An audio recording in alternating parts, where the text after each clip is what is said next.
नमस्कार प्रिय विद्यार्थियों, आदर्श डिजिटल ऑनलाइन क्लास में आपका अभिनंदन, आपका स्वागत। शक्ति, सत्ता और वेदता।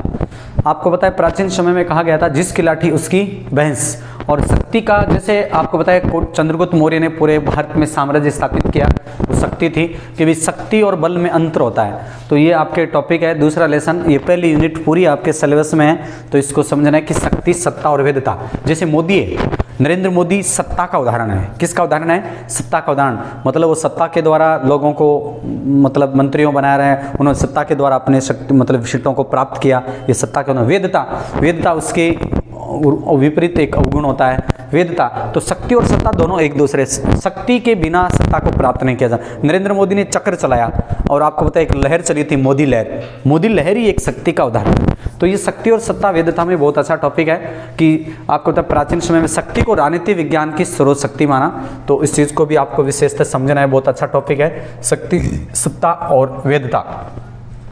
पावर, शक्ति राजनीति विज्ञान की मूल अवधारणाएं रही हैं। आपको पता है शक्ति, जिस व्यक्ति के पास, शेर के पास शक्ति होती है तो शेर जब दहाड़ता है तो सबके लोगों के पैर उचक्के हो जाते हैं। कारण क्योंकि वो शक्ति होती है, उसमें पावर होता है।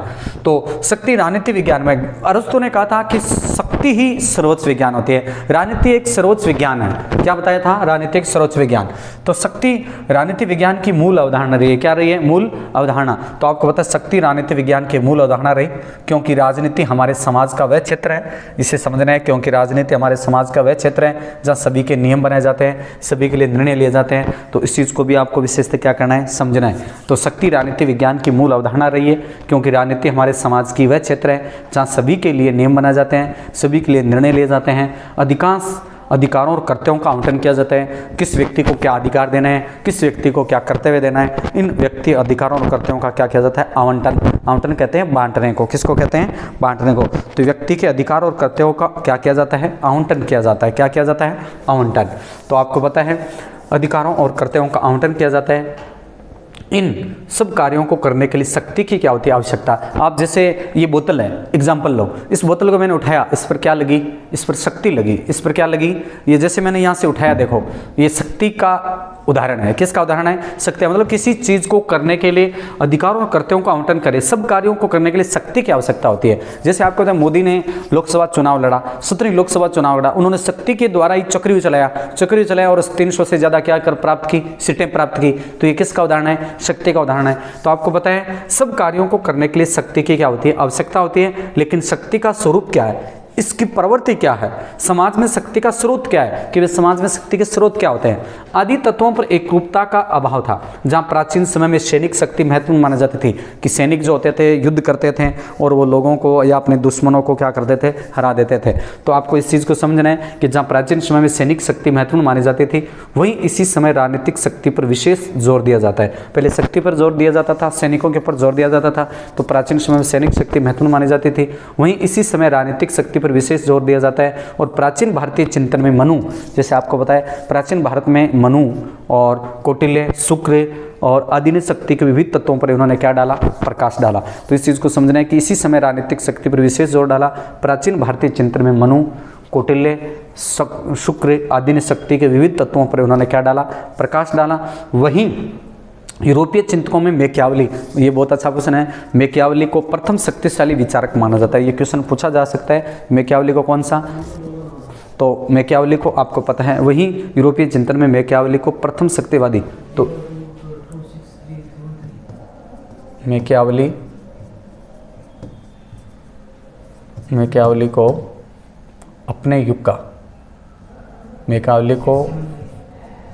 अपने युग का शिशु कहा जाता है। शिशु कहा जाता है। अपने युग का क्या कहा जाता है? शिशु कहा जाता है। किसको? मैकियावली को। और मैकियावली ने एक पुस्तक भी लिखी थी जिसका नाम था द प्रिंस। मैकियावेली की पुस्तक कौन सी थी? मैकियावेली की जो प्रसिद्ध पुस्तक थी, प्रसिद्ध पुस्तक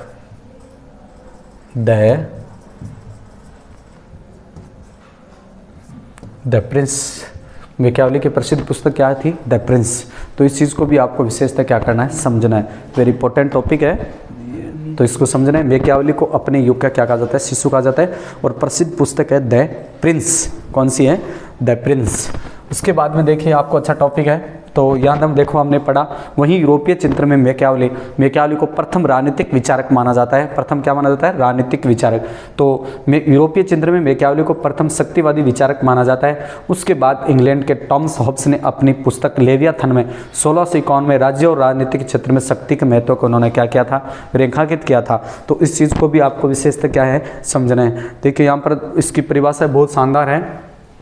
तो मैकियावेली यूरोपीय, जो मैंने नाम बताया, यूरोपीय चिंतन था, यूरोप का रहने वाला था, इटली का रहने वाला था मैकियावेली। तो मैकियावेली प्रथम शक्तिशाली विचारक था। बहुत अच्छा क्वेश्चन है। मैकियावेली को अपने युग का शिशु कहते हैं। मैकियावेली को प्रथम शक्तिवादी विचारक माना जाता था। उसके बाद इंग्लैंड के हॉब्स ने अपनी पुस्तक लेवियाथन, हॉब्स एक प्रकृतिवादी विचारक था। हॉब्स मनुष्य को उन्होंने झगड़ालू, अशांति प्रिय बताया। तो टॉमस हॉब्स ने अपनी पुस्तक लेवियाथन में 1651 में राज्य और राजनीति के क्षेत्र में शक्ति के महत्व को उन्होंने क्या किया? रेखांकित किया था। तो आपको इस चीज़ को भी समझना है कि हॉब्स ने अपनी पुस्तक लेवियाथन में 1651 में राज्य और राजनीति के क्षेत्र में शक्ति के महत्व क्या किया? रेखांकित किया। लेकिन एक राजनीतिक अवधारणा के रूप में शक्ति पर विशेष जोर आधुनिक राजनीति विज्ञान की क्या है? विशेषता। तो आपको पता है, लेकिन एक राजनीतिक अवधारणा के रूप में शक्ति पर विशेष जोर आधुनिक राजनीति विज्ञान की विशेषता है। आधुनिक राजनीति विज्ञान के प्रमुख प्रणेता चार्ल्स मेरियम ने, ये भी प्रश्न पूछा जाता है कि आधुनिक राजनीति विज्ञान के प्रमुख प्रणेता चार्ल्स मेरियम ने अपनी शक्ति के विविध पक्षों के उन्होंने क्या की, कौन क्या कैसे, चार्ल्स मेरियम पुस्तक लिखी कौन क्या और कैसे, इस पुस्तक में शक्ति के राजनीति विज्ञान को उन्होंने क्या किया, मतलब इसकी रेखांकित किया था, उनको जाना। तो आपको पता है, इस चीज़ को समझना है कि आधुनिक राजनीति विज्ञान के प्रमुख प्रणेता चार्ल्स मेरियम ने शक्ति के विविध पक्षों की उन्होंने क्या की थी? व्याख्या की थी। तो इस चीज़ को भी विशेषतः समझना है कि आधुनिक राजनीति विज्ञान के प्रमुख प्रणेता चार्ल्स मेरियम ने शक्ति के विविध पक्षों की व्याख्या की और उसके बाद शक्ति की अवधारणा को स्पष्ट करने में कैटलिन, ये चीज़ भी विचारकों के नाम लिखने हैं, कैटलिन, लासवेल, केपलन, मॉर्गनथौ आदि ने विद्वानों में महत्वपूर्ण भूमिका रही। तो आपको ये प्रश्न पूछा जा सकता है कि शक्तिवादी विचारकों के नाम बताइए। तो मैकियावेली नाम बताया मैंने, हैं, चार्ल्स मेरियम बताया, आपने कैटलिन बताया। कैटलिन तो कहा था राजनीति विज्ञान शक्ति का विज्ञान है। तो कैटलिन की परिभाषा आती है नहीं, आपको पता है?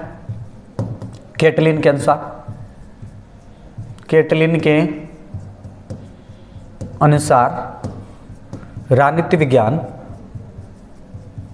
राजनीति विज्ञान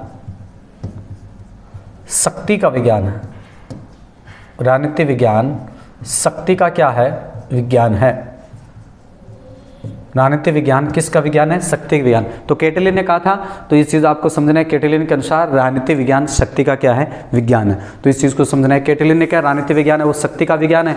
और आपको पता है लॉसवेल भी बहुत बड़ा, कौन क्या कैसे, केपलन, मॉर्गनथौ आदि विद्वानों ने महत्वपूर्ण भूमिका निभाई किसके बारे में? शक्ति में। कि जब भी तो कहा कि जो शक्तिशाली राजा होगा वो सत्ता प्राप्त करेगा, जैसे चंद्रगुप्त मौर्य था, समुद्रगुप्त था, जिसको नेपोलियन कहा जाता था। भारत अपनी शक्ति और सत्ता के कारण इन विचारकों को ऐसा कहा जाता था। तो आधुनिक राजनीति विज्ञान की विशेषता, आधुनिक राजनीति विज्ञान के प्रमुख चार्ल्स मेरियम ने शक्ति के विविध पक्षों की क्या की? व्याख्या की। और उसके बाद शक्ति की अवधारणा को स्पष्ट करने में किस किस का योगदान था? कैटलिन का, लासवेल, केपलन, मॉर्गनथौ आदि विद्वानों की महत्वपूर्ण भूमिका रही। कैटलिन ने राजनीति विज्ञान को शक्ति का विज्ञान कहा था। ये परिभाषा आई भी, तो ये परिभाषा ध्यान में रखने कि कैटलिन ने राजनीति विज्ञान को कौन सा विज्ञान कहा? शक्ति का विज्ञान। कैटलिन ने राजनीति विज्ञान को क्या कहा? शक्ति का विज्ञान कहा। तो इस चीज़ को भी आपको समझना है। तो कैटलिन ने राजनीति विज्ञान को क्या कहा? शक्ति का विज्ञान। तो ये परिभाषा आपको पूछी जा सकती है एक नंबर की कि राजनीति विज्ञान को शक्ति का विज्ञान किसने कहा? तो आपके विचार का नाम रखना है कि राजनीति विज्ञान को शक्ति का विज्ञान कैटलिन ने कहा था। किसने कहा था? कैटलिन ने। तो कैटलिन ने राजनीति विज्ञान को क्या कहा? शक्ति का विज्ञान के रूप में परिभाषित करते हुए कहा कि राजनीतिक प्रतियोगिता का एक ऐसा क्षेत्र है कि राजनीति है वो एक प्रतियोगिता का क्या है? ऐसा क्षेत्र है जिसमें शक्ति प्राप्ति के लिए, ये चीज को भी आपको समझना है। तो कैटलिन ने राजनीतिक विज्ञान को शक्ति का विज्ञान का के रूप में परिभाषित करते हुए कहा कि राजनीतिक प्रतियोगिता का एक ऐसा क्षेत्र है जिसमें शक्ति प्राप्ति के लिए व्यक्तियों को बीच निरंतर संघर्ष चलता रहता है, कि जिसमें शक्ति प्राप्ति के लिए व्यक्तियों को बीच निरंतर क्या करता रहता है, संघर्ष चलता रहता है। कैटलिन की भांति लासवेल की भी मान्यता थी कि राजनीतिक विज्ञान का दायरा शक्ति के रूप में अपरिहार्य रूप से जुड़ा हुआ है। तो लासवेल ने कहा कि राजनीतिक विज्ञान का दायरा शक्ति से अपरिहार्य रूप में क्या है, जुड़ा हुआ है। किसके रूप में? अपरिहार्य रूप में जुड़ा हुआ है। समाज में एक प्रक्रिया और गतिविधियों के रूप में शक्ति कैसे क्या क्रियाशील रहते हैं। हेरोल्ड लासवेल के अनुसार यही राजनीतिक विज्ञान की मुख्य विशेषता रही है, इसलिए लासवेल ने अपनी पुस्तक का नाम दिया कौन, कब, क्या और कैसे। तो ये भी प्रश्न पूछा जा सकता है कि किसकी पुस्तक, कौन, क्या, कब और कैसे, ये किसकी पुस्तक है? लासवेल की पुस्तक है। तो यहाँ तक आपको विशेषता समझ में आया होगा कि ये टॉपिक रिलेटेड किससे हुआ, इस चीज़ को नहीं आपने समझा। तो कैटलिन ने राजनीतिक विज्ञान को क्या कहा? शक्ति का विज्ञान कहा। तो ये चीज़ आपको समझना। आधुनिक राजनीतिक विज्ञान के प्रणेता चार्ल्स मेरियम ने शक्ति के विविध पक्षों की उन्होंने क्या की? व्याख्या की। उसके बाद शक्ति की अवधारणा को स्पष्ट करने कैटलिन, लासवेल, केप्लॉन, मार्गेंथो आदि विचारक आए। तो उसके बाद शक्ति की अवधारणा को स्पष्ट करने में कैटलिन, लासवेल, केप्लॉन, मार्गेंथो आदि विद्वानों की महत्वपूर्ण भूमिका रही थी।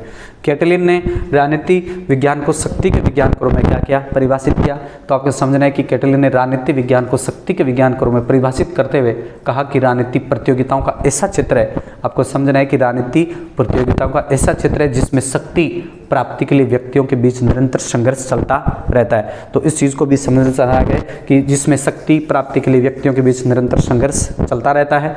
कैटलिन की भांति लासवेल का भी ये मान्यता थी कि कैटलिन की भांति लासवेल भी ये मान्यता थी कि राजनीति विज्ञान का दायरा शक्ति से अपरिहार्य रूप से जुड़ा हुआ है, कि राजनीति विज्ञान का जो दायरा है वो शक्ति से अपरिहार्य रूप में क्या है? जुड़ा हुआ है। समाज में एक प्रक्रिया या गतिविधि के रूप में शक्ति कैसे क्रियाशील रहती है।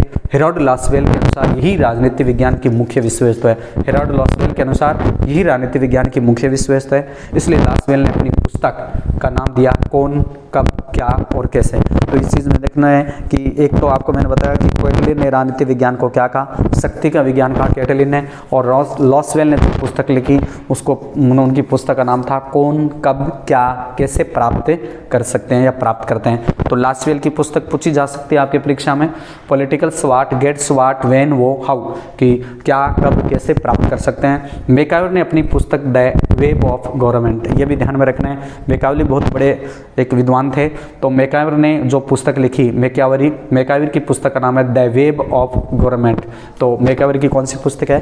द वेब ऑफ गवर्नमेंट में इस शक्ति को परिभाषित करते हुए लिखा कि यह किसी भी संबंध के अंतर्गत ऐसी क्षमता है जिसमें दूसरों से कोई काम लिया जाता हो या आज्ञा पालन कराया जाता हो। तो इस चीज़ को भी आपको समझना है कि कौन, क्या, कब, कैसे प्राप्त कर सकते हैं। तो मैकाइवर ने अपनी पुस्तक द वेब ऑफ गवर्नमेंट में शक्ति को परिभाषित करते हुए लिखा, ये किसी भी संबंध के अंतर्गत ऐसी क्षमता है जिसमें दूसरों से कोई भी काम लिया जाता है और आज्ञा पालन कराया जाता है। तो इस चीज़ को भी आपको विशेष से समझना है, वेरी इंपॉर्टेंट टॉपिक है कि तो गवर्नमेंट। तो आपको बताइए मैकाइवर की कौन सी पुस्तक?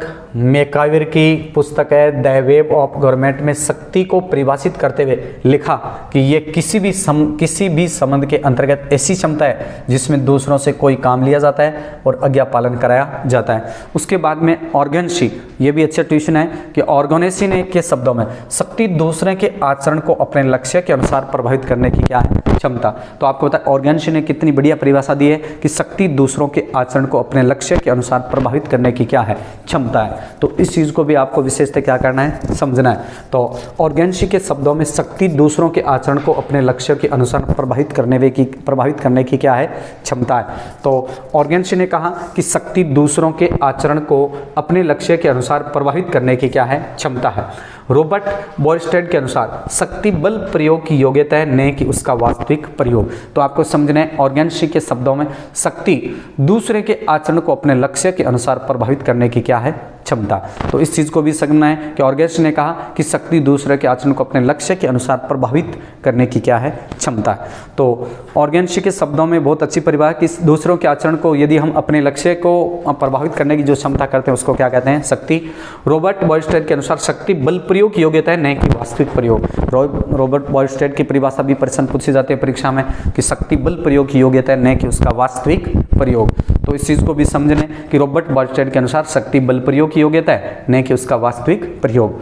शक्ति की परिभाषाएं ये संकेत देती हैं, शक्ति की परिभाषाएं संकेत देती है कि जिसके पास आपको पता है, जिसके पास शक्ति है, वे दूसरों के कार्यों व्यवहारों के विचारों को अपने अनुकूल बना सकता है। डरा के, धमका के, आपको पता है नेता लोग होते हैं, मोदी 300 सीटें प्राप्त की, आने वाले चुनाव में जैसे जितने भी हैं भाई, उन्होंने जैसे बिहार में आज तक बीजेपी नहीं आई, फिर भी वहाँ बीजेपी की सरकार बन गई।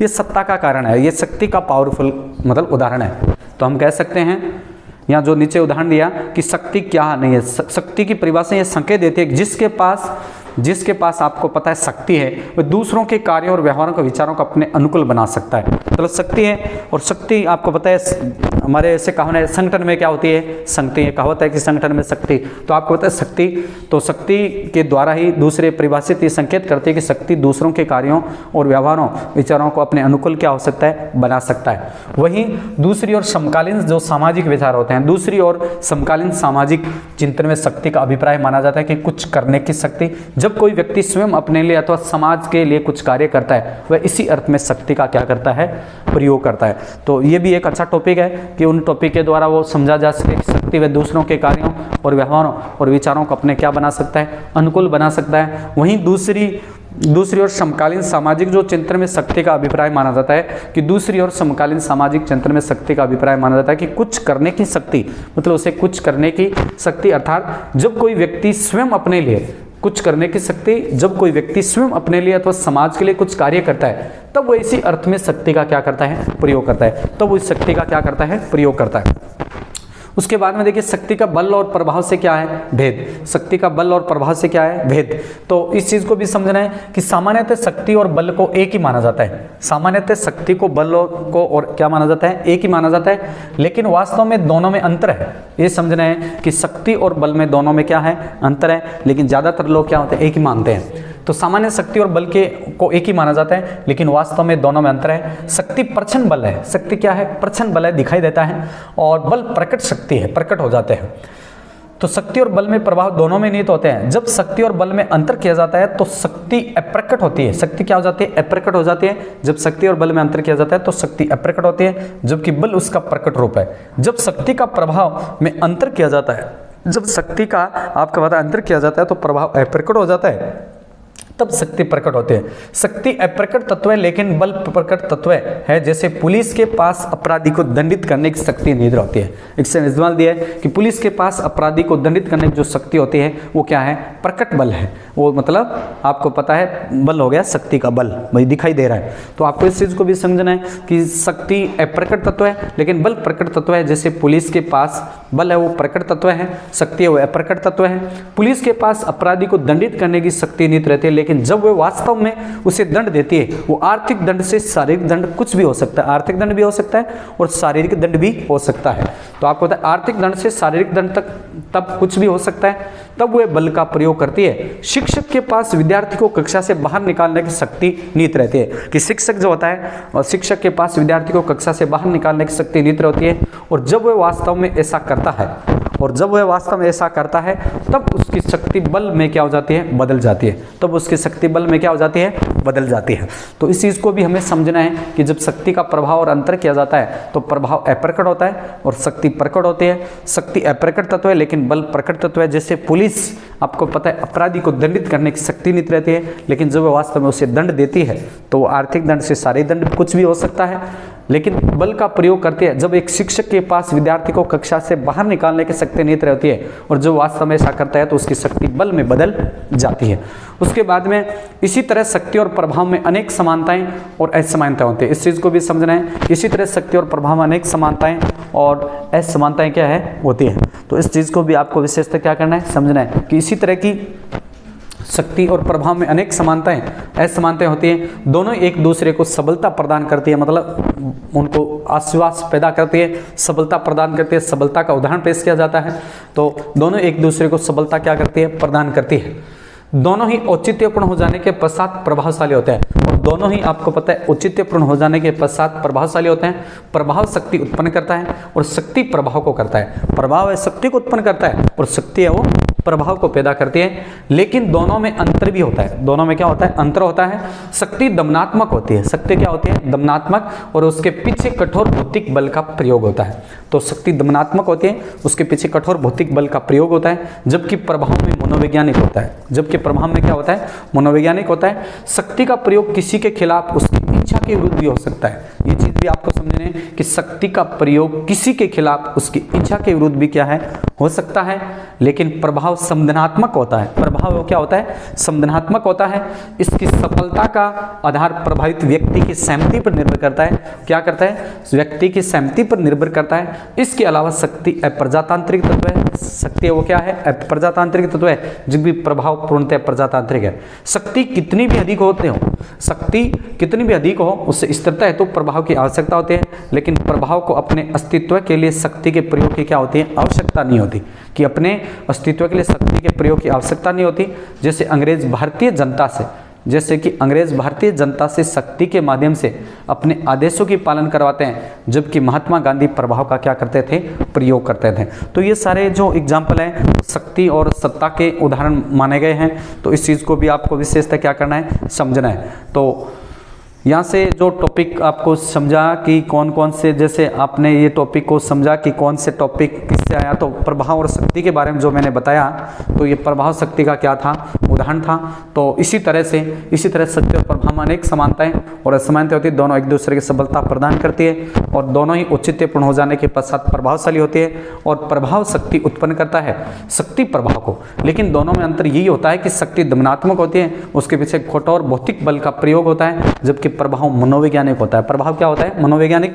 शक्ति का प्रयोग किसी के खिलाफ उसकी इच्छा के विरुद्ध भी हो सकता है, लेकिन प्रभाव संवेदनात्मक होता है। इसी सफलता का आधार प्रभावित व्यक्ति की सहमति पर क्या होता है? निर्भर करता है। इसके अलावा शक्ति अप्रजातांत्रिक तत्व है, जबकि प्रभाव है वो क्या है? पूर्णतः प्रजातांत्रिक। शक्ति कितनी भी अधिक हो, उस स्थिरता हेतु प्रभाव की आवश्यकता होती है, लेकिन प्रभाव को अपने अस्तित्व के लिए शक्ति के प्रयोग की आवश्यकता नहीं होती। जैसे अंग्रेज भारतीय जनता ने शक्ति के माध्यम से अपने आदेशों की पालना करवाते थे, जबकि महात्मा गांधी प्रभाव का क्या करते थे? प्रयोग करते थे। तो ये आज हमने शक्ति के बारे में पढ़ा, या शक्ति किस प्रकार के रूप में थी, या शक्ति के बल और प्रभाव में क्या अंतर था। अगले वीडियो में हम इसके बारे में चर्चा करेंगे, शक्ति के रूप कौन कौन से हैं, अगले वीडियो में नई टॉपिक के साथ। तब तक के लिए धन्यवाद।